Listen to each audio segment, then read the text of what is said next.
What's up, fam? Thank y'all for tuning in once again. As always, be sure to like, share, comment, and subscribe.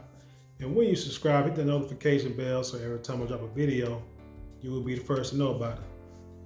I want to talk about not so much the murder of Alpo Martinez, but I guess really the psyche behind why people are afraid or will not leave certain situations, the comfort zone, if you will, whether it's good or bad.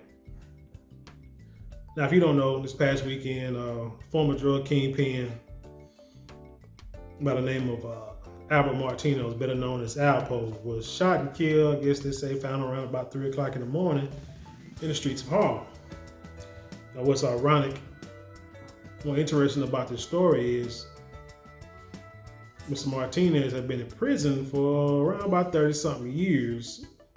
He originally, I guess, got a life sentence, but turned state's witness on a lot of associates that he knew or dealt with in the drug business from Harlem to Washington, D.C., and got his sentence reduced to, I think, 34 years, and he got out. He's been out for 5 years, as they say.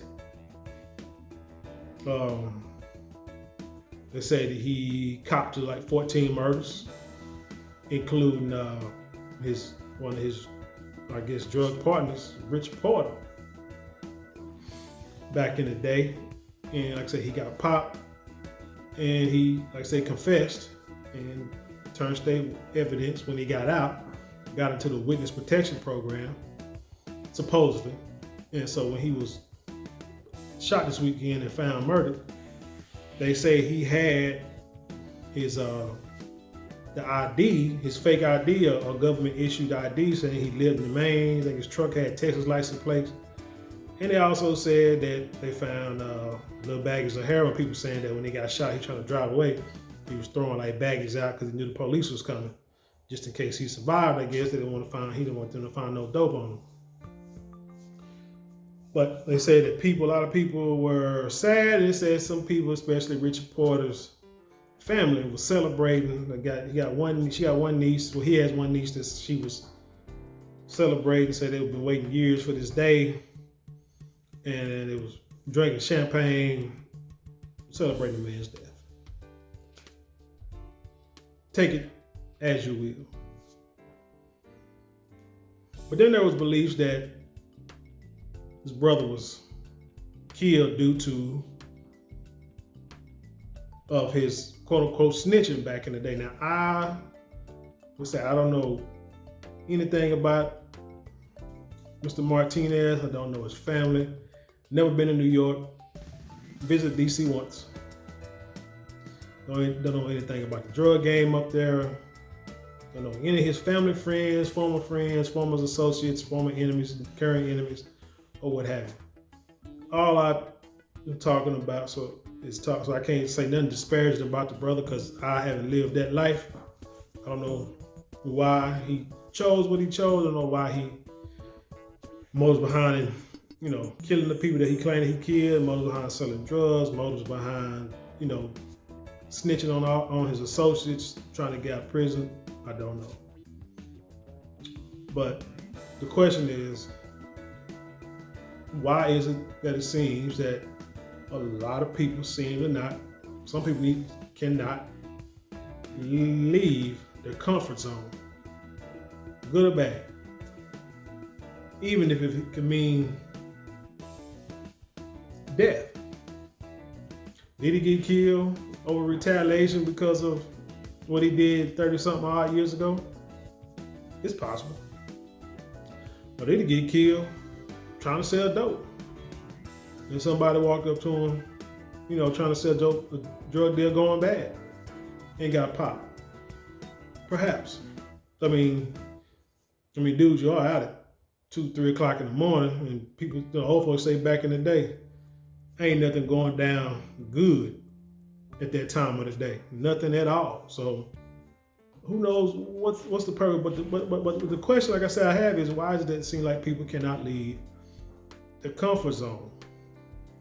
You got out, you got a witness protection. You had a whole idea where you could have lived in Maine and not be bothered. It's a whole new life. But it's like, it seems like a lot of people are afraid of change.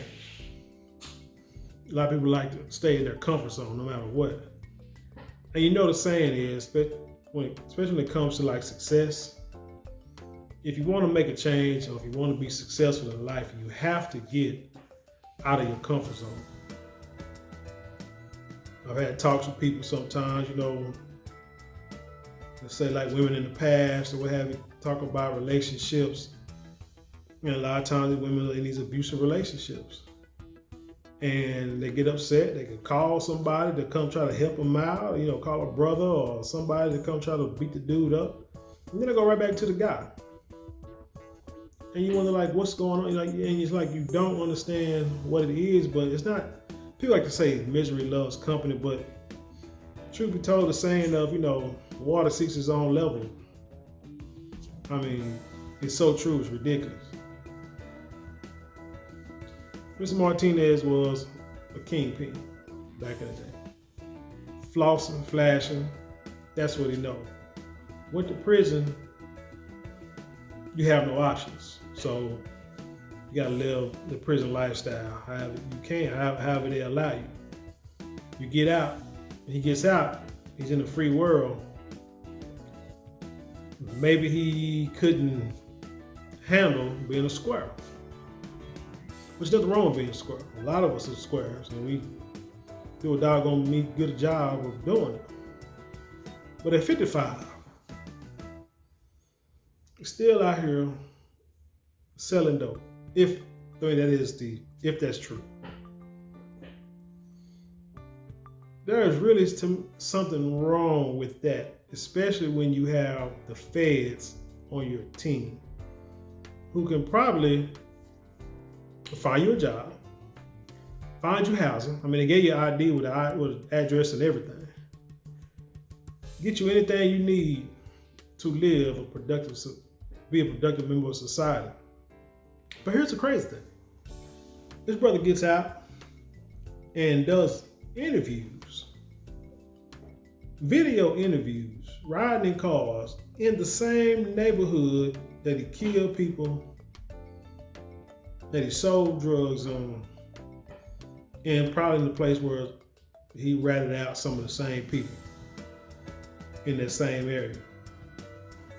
And he does interviews and kind of justifies and kind of wants you to have sympathy. He did an interview, I think, at Feds magazine. I think he was still in jail then.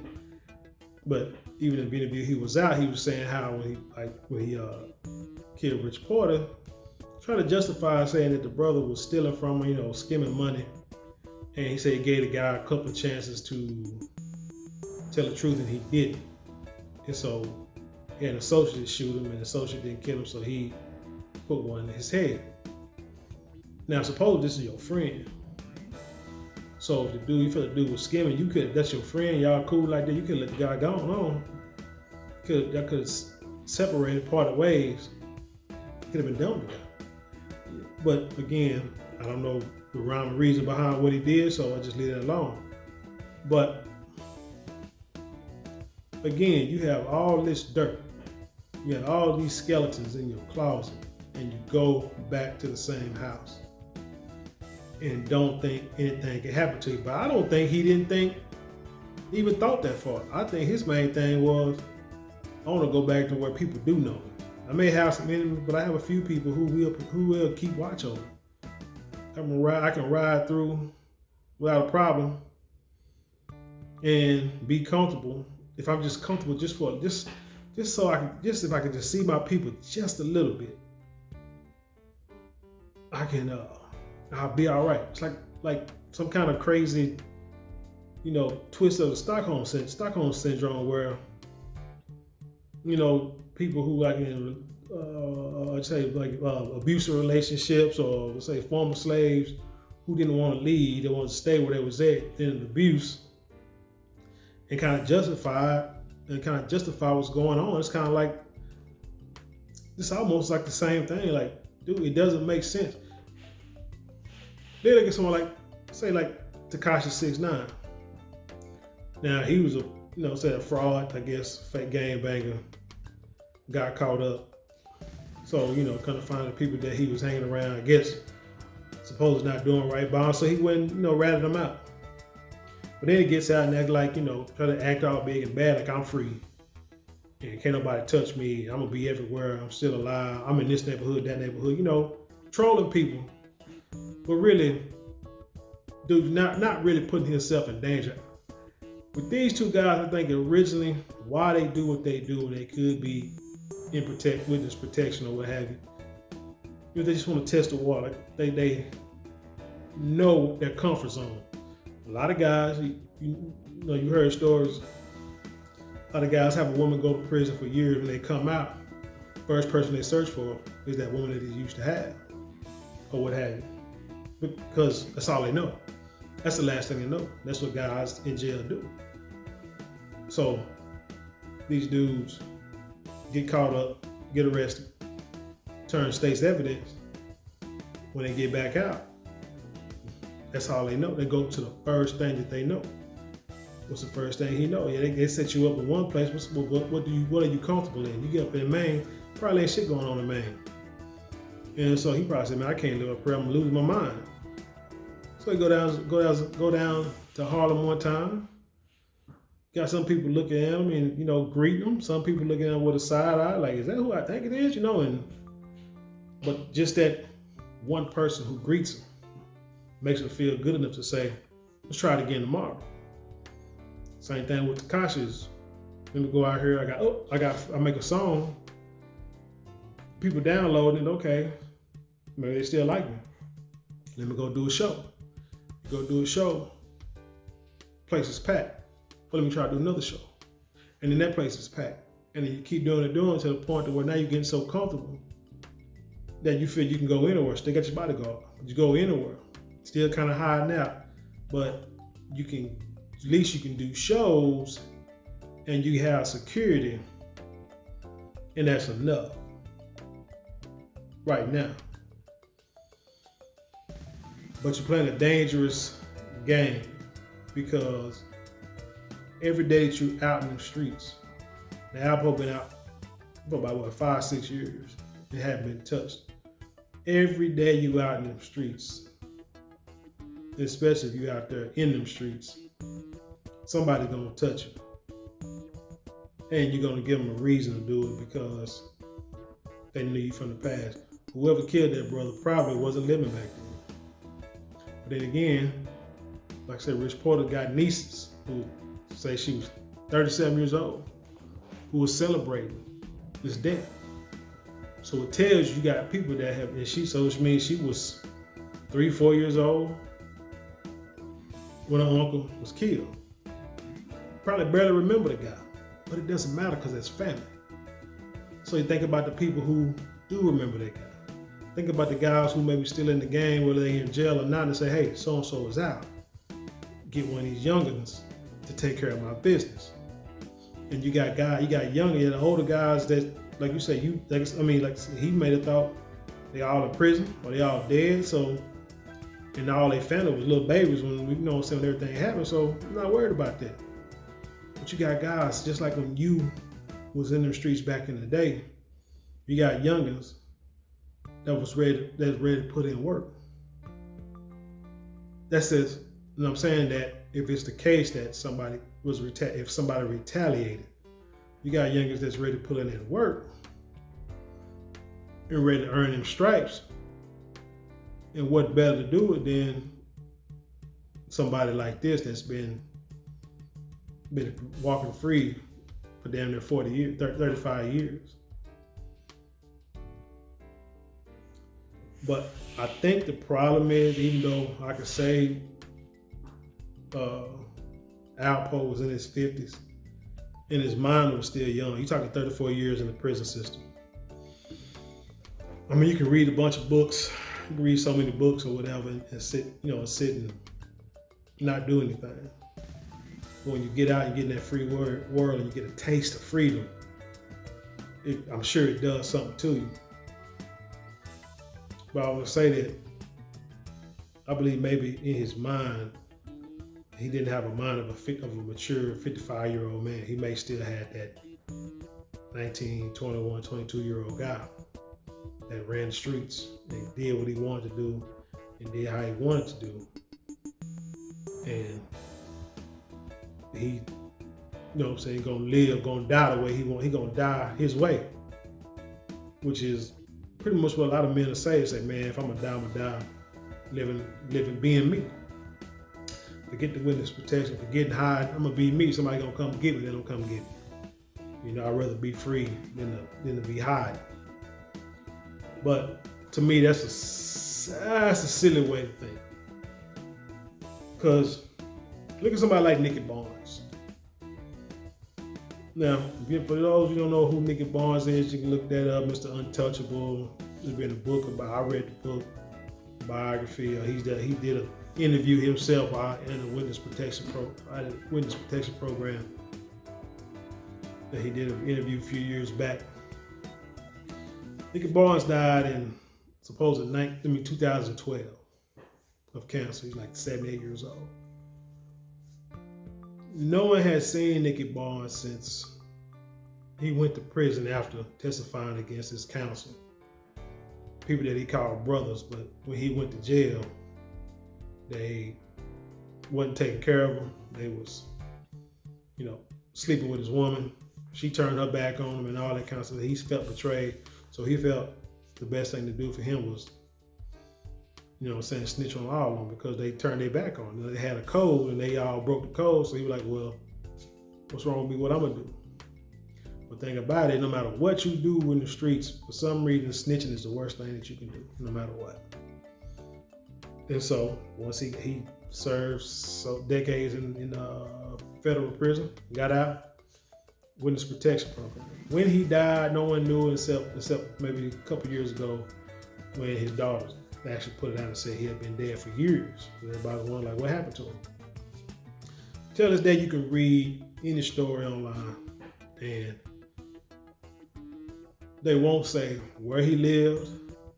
They won't say the name he used. As a matter of fact, say his two daughters, they had to be in witness protection also and moved with him. And they won't even say what their names are. But my point is that Nicky Barnes was a disciplined guy.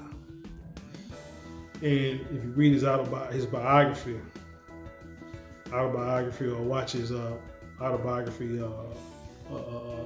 interview, a video, they tell you, I mean, he had rules and regulations and the way things had to go in order for their businesses to run smooth and to minimize interactions with the law. And if they did interact with the law, they pretty much would be prepared for it as much as possible. But for a guy to get out of prison and live in witness protection, and they say he had jobs where he worked like warehouses or factory jobs, working 8 hours a day, 40 hours a week, 9 to 5 jobs, or what have you.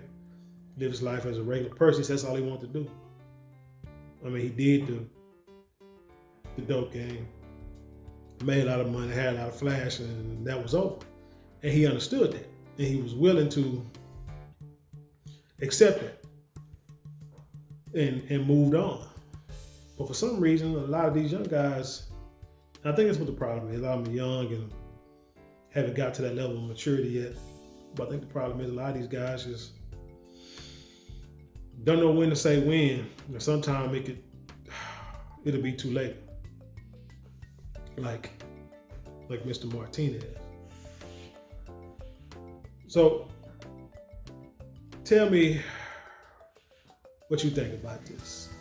I mean, it's sad that the brother got killed because I never want to see another brother get killed. I don't care if it's from this country now. FBA, ADOS, Puerto Rican, whatever. Still a brother. And a lot of time, and me on that level, I just wish that we all would figure it out. Because I never want to see a brother get killed, never want to, or die in this manner. I want us all to be able to live You know, like our grandparents did. Tell you like in your 80s and 90s, you know, working on porches and stuff like that. That's the way it's supposed to be. And at 55, I mean, the brother should, you know, should have been an example, not going back in the streets, but saying, hey, what I did back in the day was wrong. And it wasn't right. But because he couldn't leave that life, I believe he died how you know, doing what he wanted to do. You know, that's the way I believe. You know what I'm saying? From, you know, man to man, thinking like a man, like I say, some people just say, hey, I'm gonna live the way I want to live, and that's how, you know. What's sad is that he probably truly thought he was free to do what he wanted to do, but it cost him his life. But anyway, tell me what you think. You think that, I mean, just tell me what you think. You think that he just was, you know, just silly, going back to the street? Should he have stayed in Maine or wherever he was at in the Witness Protection Program? Or should he just, you know, live his truth? And unfortunately, his truth, you know, like I said, cost him his life. Hey, but hey, with that being said, thank y'all again for tuning in. Like I say, like, share, comment, subscribe. When you subscribe, the notification bell. Don't definitely leave a comment down below. If you want to support the channel, hit the description box. You hit the website link. You can buy some merchandise. To me, I call it like fair trade. I mean, if you want to cash out, send donation, it's fine. But I like the fair trade to where you send me money, I send you a product. Something that's tangible, something you can, you know, use. You know what I'm saying? I mean, it's great to give, and I'm never down in that. Never turn that down. But anyway, if you want to start a YouTube channel, hit that TubeBuddy link. It will help. You got a free subscription and they got a paid subscription. Either one, you know, you start the free. If you got like just a few subscribers and no subscribers, little subscribers, you hit that. You do the free version, or even the free version, and it'll show you the hot topics that you can create content on. Give you the tags to use. It can help you in the algorithm, get more views, which turns into more subscribers, which eventually gets you monetized, which is the end goal for these, you know, for making these YouTube channels and these videos. But with that being said, I leave you the same way that I came. That was a peace.